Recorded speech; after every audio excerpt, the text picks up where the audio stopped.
सुबह को इकट्ठे जाना स्कूल वापस भी, पहले मुझे ड्रॉप करते हैं, फिर खुद जाते हैं इनके, फिर उसके बाद खुद ही इन्होंने मुझे पिक करना होता है खुद। आप भी मैट्रिक की स्टूडेंट हैं, अदनान भी मैट्रिक के स्टूडेंट हैं, तो क्या आप इनको पढ़ाती हैं मैट्रिक की बुक्स या ये आपको पढ़ाते हैं?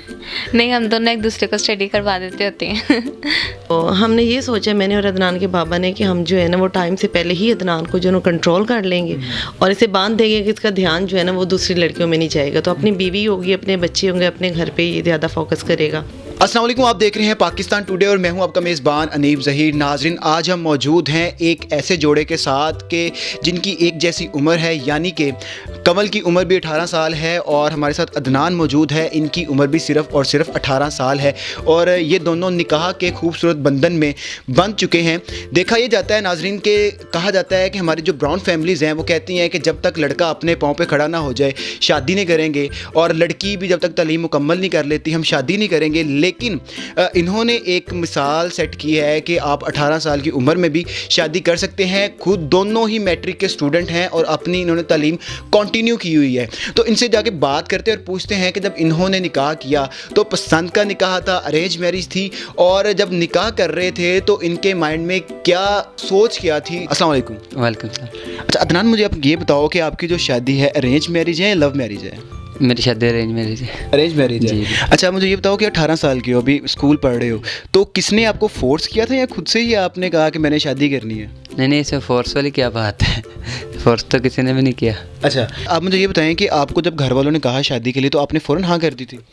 नहीं, मैंने थोड़े दिनों के लिए घर वालों से कहा कि मैंने अभी तक शादी नहीं करनी, तो मुझे थोड़ा सा टाइम दिया जाए। तो उन्होंने पहले मुझे सोचने के लिए मौका दिया। अच्छा। तो फिर मैंने सोचा पहले, फिर समझा, फिर मतलब सबका देखा वगैरह, फिर मैंने कहा चलें ठीक है, जैसे आपकी मर्ज़ी कर दें। अच्छा आप भाभी हमारे साथ मौजूद है, शादी से पहले आपने भाभी को देखा था या आपने ब्लाइंड ट्रस्ट कर लिया था अपने माँ बाप पे? नहीं, मैंने आज से पहले इनको कभी नहीं था देखा पहले। अच्छा। मतलब शादी से पहले इनको कभी नहीं था देखा। तो मैंने अपने घर वालों पे ट्रस्ट कर दिया ब्लाइंड के, जो माँ बाप करता है अपने बच्चों की भलाई के लिए करता है। अच्छा कहा जाता है कि जब तक जो लड़का है अपने पाँव पे खड़ा ना हो जाए तब तक शादी नहीं करेंगे, तो आपने ये नहीं कहा कि मैं अपनी स्टडी कंप्लीट करूँ, अपने पाँव पे खड़ा हूँ, मैं उसके बाद शादी करूँगा? नहीं, अल्हम्दुलिल्लाह मेरे पेरेंट्स मतलब कर सकते हैं अफोर्ड सब, और इससे बात पे पैरों पे खड़ा होने वाली बात है कि मौलाना साकिब जो हमारे बहुत मजहबी स्कॉलर हैं, उनका एक बयान सामने आता है कि तुम लोग कहते हो कि बच्चा पाँव पे खड़ा हो ले तुम उसका निकाह करो, तो अल्लाह ताला इस बात से फरमाता है कि तुम लोग निकाह करो, बच्चे को हम पैरों पे खड़ा कर देंगे। माशाल्लाह बड़ी अच्छी आपने बात की है। तो आप मुझे ये बताओ कि आप मैट्रिक के स्टूडेंट हो, ठीक है, कवल भी मैट्रिक के स्टूडेंट है, तो आप अपनी ज़िंदगी को और अपनी पढ़ाई को किस तरह से मैनेज करते हो, किस तरह से लेकर चलते हो? मैंने जब ऐसे कहते हैं कि जब स्टडी का टाइम हो तो अगर एकेडमी स्कूल हो तो घर की बातें भूल जाओ, सिर्फ स्टडी पे उस टाइम फोकस करो। उस टाइम ये नहीं कि मेरी एक बीवी है, मेरे घर वाले हैं, ये है वो है, तो आप उस टाइम मैं स्टडी पे फोकस करता हूँ। तो घर आके बीवी पे, वो बीवी तो जाहिर रहनी है, लेकिन जब स्टडी कर रहे हो आप स्टडी पे फोकस करता हूँ मैं तो। अच्छा कवल, आप भी मैट्रिक की स्टूडेंट हैं, अदनान भी मैट्रिक के स्टूडेंट हैं, तो क्या आप इनको पढ़ाती हैं मैट्रिक की बुक्स या ये आपको पढ़ाते हैं? नहीं, हम दोनों एक दूसरे को स्टडी करवा देते होते हैं। तो किस में वीक है, कौन से सब्जेक्ट में वीक है? मैथ में हम दोनों ही। तो फिर आप दोनों को कौन पढ़ाता है? मेरी मामा जो है, मदर इन लॉ यानी कि वो, अच्छा मैं उनके बारे में भी कुछ कहना चाहूँगी। हाँ जी कहें, बिल्कुल कहें। यानी कि मदर इन लॉ है, लेकिन मदर इन लॉ है नहीं है हमारा, यानी कि मामा का भी रिश्ता नहीं, हमारा सहेलियों जैसा रिश्ता का। शुक्र अल्लाह, काफ़ी मुझे गाइड भी करती, काफ़ी सपोर्ट करती हैं, बहुत अच्छी हैं वो। अच्छा छोटी सी एज में लड़कियां भी आजकल कहती हैं हमें अपनी स्टडी कंप्लीट करनी है, ठीक है, जब आपको छोटी सी एज में शादी के लिए कह दिया गया तो आपको कोई डर नहीं लगा कि यार शादी, नया ख़ानदान, नए लोग, किस तरह वहाँ जाऊँगी, किस तरह एडजस्ट करूँगी मैं? ये था कि एडजस्टमेंट शायद मुश्किल हो, डर भी लगता था कि पता नहीं कैसे लोग होंगे, लेकिन मामा ने जब बताया कि इनके अच्छे लोग हैं तो शुक्र अल्लाह का, जब आई हूँ मैं इधर भी तो अच्छे ही हैं, कोई मुझे फीलिंग ही नहीं होती कि मैं एक घर से दूसरे घर में आई हूँ। अदनान आपको शोहर के तौर पर कैसे लगते हैं? अदनान शोहर में नहीं अच्छे लगते हैं, इनके फ्रेंड हो जाए, फ्रेंड ज़्यादा हम फ्रेंडली रहते हैं। आपको शोहर के तौर पे अच्छे नहीं लगते? फ्रेंडली तौर पे ज़्यादा। लेकिन हैं आपके शोहर, ये बात आपने याद रखनी है। ये तो मुझे पता है। ये इनके साथ हमारा सुबह को इकट्ठे जाना स्कूल वापस भी, पहले मुझे ड्रॉप करते हैं फिर खुद जाते हैं इनके, फिर उसके बाद खुद ही इन्होंने मुझे पिक करना होता है, खुद घर आते हैं हम, फिर उसके बाद एकेडमी में, फिर घर आके जो कोई अपनी देख लेते हैं खाना वगैरह खा के, फिर ऐसे सारा दिन हमारा गुजर जाता है। अच्छा, आप मुझे ये बताएं कि शोहर के तौर पे आपको क्यों नहीं पसंद, क्या कहता है आपको? नहीं, शोहर के तौर पे भी पसंद है, लेकिन फ्रेंड पे ज़्यादा फनी बातें होती रहती हैं उस पर। कहता क्या है ये आपको जो आपको नापसंद है? नहीं, शोहर के तौर पे भी सही है वैसे मैं उसकी निस्बत यानी कि फ्रेंडली तौर पे ज़्यादा। और आप बताओ कि आपको ये बीवी के तौर पे अच्छी लगती है as a friend? As a friend yes. तो दोस्ती कर लो यार। नहीं, हमने कभी ये फील नहीं किया मियाँ बीवी वाला रिश्ता, ये जो भी हम मतलब फ्रेंडली रहते हैं हम आपस आप में। फ्रेंडली रहते हो? बिल्कुल। जी, आपने बातें सुनी अदनान और कंवल की, तो अदनान की मदर इन लॉ भी हमारे साथ मौजूद हैं, यानी कि कंवल की वालदा, तो उनसे भी बात करते हैं। जितने भी वालदैन हैं वो ये देखते लाजमी है कि लड़का क्या करता है, उसकी सैलरी कितनी है, कितना कमाता है। आपने ये बातें नहीं देखी? नहीं, कोई वजह भी नहीं थी। कमल के फादर की डेथ हो गई है, तो मैं खुद ही यानी कि सिलाई वगैरह भी करती हूँ, तो मैंने इसी पे अपने बच्चों को पाला है, शादी की है बेटी की। और आगे से अदनान की जो मम्मा है वो भी यानी कि खुद ही जॉब करती हैं, तो बस इसी तरह हम दोनों बहनें आपस में प्यार मोहब्बत इत्तेफाक से बच्चों की शादी कर दी है, उसको सोचता समझा ही नहीं है अच्छा, आप जो बाकी देखने वाले लोग हैं, आप उनको क्या पैगाम देना चाहेंगे जो लड़कियों वाले हैं? क्योंकि लड़कों वालों की तो बात की ही जाती है कि जाते हैं रिश्ता देखने हैं तो देखते हैं कि लड़की वाले जहेज़ कितना देंगे, लड़की प्यारी है नहीं प्यारी, बहुत तनकीद का निशाना बनाया जाता है। तो आप एक लड़की की माँ हैं, तो आप बताएं कि जो लड़की वाले जाते हैं और वो ये सारी चीज़ें देखते हैं कि लड़का पाँव पे नहीं खड़ा, उसकी सैलरी कम है, उसका बैंक बैलेंस कम है, उनका घर अपना नहीं है और बहुत इस तरह की काफ़ी बातें करते, तो उनको आप क्या पैगाम देना चाहेंगे? सबके लिए भी यही मैसेज है कि ये ना देखें आप इतना कमा रही है, आपकी बेटी की किस्मत है, अगर वो जाएगी तो जितना मर्जी ज़ाहिर है आमदनी हो सकती है, तो अगर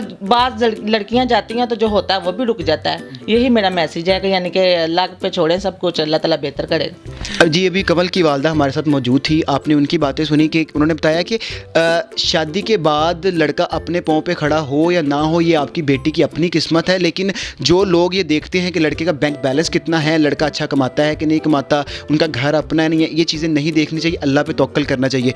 अभी अदनान की वालदा से भी हम बात करते हैं। जी, अदनान की वालदा हमारे साथ मौजूद है, इनसे बात करते हैं। अस्सलाम वालेकुम। वालेकुम अस्सलाम। अच्छा, आप मुझे ये बताएं कि अभी उसकी 18 साल उम्र है, जैसे कि अदनान ने अभी हमें बताया कि वो शादी नहीं करना चाहता था अभी इतनी जल्दी एज में, और आपने इंसिस्ट किया और शादी के लिए एग्री किया उसको, तो इसकी क्या वजह थी? इसकी वजह तो 2-3 है, एक नहीं है। एक तो अदनान इकलौता है, इसकी कोई सिस्टर और ब्रदर नहीं है, ये बिल्कुल इकलौता ही है। और दूसरी वजह ये है कि मैं बिल्कुल अकेली होती थी, मेरे साथ जो है ना मेरी जो फैमिली है वो बहुत दूर थी, मैं भी इकलौती ही थी अदनान की तरह, इसलिए मेरी कोई सिस्टर वगैरह नहीं। और तीसरी वजह ये कि मैं अदनान के लिए शॉपिंग कर करके बहुत बोर हो गई हूँ 18 साल, और मुझे ये था कि मेरे साथ आ जाएगी तो घर में एक तो रौनक आ जाएगी, अदनान का भी दिल लगा रहेगा और मेरा भी दिल लग जाएगा, मुझे भी जो है ना फ्रेंड मिलेगी। और जो मेन ये कि आजकल का मुआशरा बहुत ज़्यादा ख़राब है। आप देख रहे हैं ये पिछले दिनों में जो वाक़या हुआ गुजरात का, मरियम बेचारी की, अब हम उसको बहुत बदनाम कर रहे हैं, गलत बात है, वो मर गई, उसके बारे में नहीं बात करनी चाहिए। तो आजकल की लड़के जो है ना, मैं ये नहीं कहती लड़कियाँ ख़राब होती, लड़के बड़े अच्छे होते हैं, नहीं, दोनों तरफ से आजकल लड़कियाँ ज़्यादा लिफ्टें करवा रही होती तो लड़के ख़राब हो जाते हैं। तो हमने ये सोचा, मैंने और अदनान के बाबा ने, कि हम जो है ना वो टाइम से पहले ही अदनान को जो है कंट्रोल कर लेंगे और इसे बांध देंगे कि इसका ध्यान जो है ना वो दूसरी लड़कियों में नहीं जाएगा, तो अपनी बीवी होगी, अपने बच्चे होंगे, अपने घर पे ये ज़्यादा फोकस करेगा। तो हमने तो ये सोचा है। और इसकी कंवल की मदर ने ये नहीं सोचा कि ये कमाता है नहीं कमाता। अल्हम्दुलिल्लाह अदनान माशाल्लाह से पीछे से इतना वेल सेट है कि ये संभाल सकता है अपनी बीवी बच्चों को। और अभी तक जो है ना हमने ना तो इनसे कोई जहेज़ लिया, और ये हमारी बेटी है, मैं इसे बेटी ने अपनी दोस्त बनाकर लेकर आई हूँ और इंशाल्लाह ऐसे ही रहेंगी। स्टडी करें, जॉब करें, मेरी ये ख्वाहिश है, शुरू से यही ख्वाहिश थी। पहले मेरी थी कि मैं डॉक्टर बनूँ, डॉक्टर नहीं बनी, और अब मेरी ये ख्वाहिश है कि मेरी बेटी डॉक्टर बने। और हम यही चाहते हैं कि ये पढ़ लिख के डॉक्टर बने और हमारा जो है ना हम बच्चों के नाम से पहचाने जाएँ, अदनान और कंवल के नाम से। जब हम कहीं जाए आएँ तो सब यही कहें कि ये अदनान और कंवल के जो है ना वो पेरेंट्स आ रहे हैं। अच्छा, आपसे मैं पूछना चाहूँगा, अदनान से मैंने एक क्वेश्चन पूछा था कि आजकल वालिदैन ये बात सोचते हैं कि बच्चा जब तक पाँव पे खड़ा नहीं होगा, 25-30 साल की उम्र उसकी नहीं हो जाएगी, हम शादी नहीं करेंगे। तो आपने इतनी जल्दी, आपके माइंड में ये सारी चीज़ें नहीं है कि हमारा बेटा पाँव पे खड़ा नहीं हुआ, हमारे सर पे बर्डन भी आ जाएगा और ज़ाहिर बात है फैमिली सिस्टम भी एक स्टार्ट हो जाएगा हमारे बेटे का, तो ये सारी चीज़ें आपके माइंड में नहीं है? अल्हम्दुलिल्लाह हम मुसलमान फैमिली से, जो ना मुस्लिम फैमिली से बिलोंग करते हैं, और हदीसों में यही है कि जो रिज़्क है ना वो औरत के मुकद्दर से है। तो अब तो माशाल्लाह जब से कवल आई है हमारे घर में रिज़्क में और इजाफा हो गया। पहले मैं एक औरत थी, अब मेरे साथ दूसरी भी आ गई है, तो रिज़्क में तो उसने बेचारी ने अपने नसीब खाने हैं। जब निकाह हो जाता है तो उसका रिज़्क लिखा जाता है, उसके माँ बाप के घर से ख़त्म हो जाता है, और ससुराल में उसका रिज़्क जो है ना वो पहले ही फरिश्ते लेकर आ जाते हैं। तो इसलिए हमने ये बात नहीं सोची कि वो कमाएगा तो फिर वो करेगा। अब माशाल्लाह से ये अच्छी तरीके से ये अपने जो है ना वो घर पे स्टडी पे फोकस दोनों ही कर पाएंगे। क्या पैगाम देना चाहेंगे देखने वालों को? मैं यही कहूँगी कि जो बच्चे बच्चियाँ बैठे हैं, सबसे पहले तो मैं उनके लिए दुआ करूँगी अल्लाह पाक सबके लिए नेक रिश्ते लेकर आए, जैसे हमारे बच्चों के अच्छे हुए हैं घरों में तो ऐसे मिलें। और दूसरा, जो जितने बैठे हुए माँ बाप से ये कहूँगी कि ये ना देखो ये बच्चा पैरों पे खड़ा है या ये बच्ची छोटी है, ये ना आप लोग कहो। आप जो है बस अच्छा, जब रिश्ता आपको जहाँ पर अच्छा रिश्ता नज़र आता है, अच्छे रिश्ते नसीबों से मिलते हैं, तो फ़ौरन अपने बच्चों का घर बसा दें। आगे लड़की के नसीब कि वो कितना खाती है, क्या करती है, जो भी उसका रिज़्क जो है ना वो रब ने लिखा हुआ है। हम कोई भी, हम रब नहीं है, तो अपने बच्चों का अच्छी जगह पे और टाइम से रिश्ता कर दे, ज़िंदगी का कोई एतबार नहीं होता। जी, आपने बात सुनी अदनान की भी, कंवल की भी, और अदनान की वालदा की, कंवल की वालदा की।